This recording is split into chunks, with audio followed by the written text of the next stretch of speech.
So I asked people to reach out and ask me some plant questions. The first question that came up is, why is water dripping from my houseplant leaves? Well, one of the most common things that people don't understand is this could be a sign of pest infestation. The most probable cause for it to be happening is the natural process of the plant itself. To ensure the plant can catch water and nutrients, sometimes its roots need to create a vacuum, if you will. So they allow the moisture to evaporate, but through the leaves. When the air at your house or it's crazy humid, there will be less moisture and evaporation, and it simply will transform its drops of condensation into this moisture that we're missing.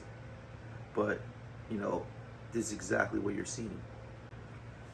Next question is, why are my houseplants leaves drooping or turning yellow? Well, something like this is happening to your houseplant. You have different scenarios. Just take a look at your houseplant. If you see that there are some leaves yellowing, but there are new ones still growing, then this is just a natural process of aging. It just happens in the wild. On the other hand, when you don't see any signs of new growth and the leaves are getting brown and droopy or yellowing, this may mean that you're overwatering, caring too much about the plant. Leave it alone. But to ensure that this is truly the problem, check the soil. Make sure you get down and deep in there and find out if it's dry. If it's dry, then water. But if it's not dry, leave it alone. Just let it chill. So another question I was asked is, where should I place my house plants? Generally speaking, depending on where you live, north, south, east, west, windowsills will work. Outside, the plant will tell you what it needs, but you have to understand, with a quick Google search, how many hours of sunlight does this plant require? They'll adjust, but if it requires a lot of sunlight, say like 6 hours or more, and you have it inside, it's not going to do well. But if it is a plant that is tropical, it needs that moisture.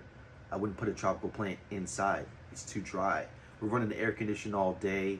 It's not the same environment as outdoors. Look at this one thriving.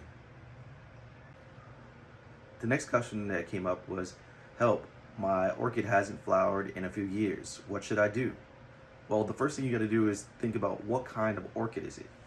This here is Phalaenopsis. Most common. You can find them everywhere. But they do grow on trees in the wild. They're not usually a house plant, if you will. So you have to think about, where does it sit? Does it sit in the correct direction of sunlight? Is it getting direct sunlight? Are the leaves burning?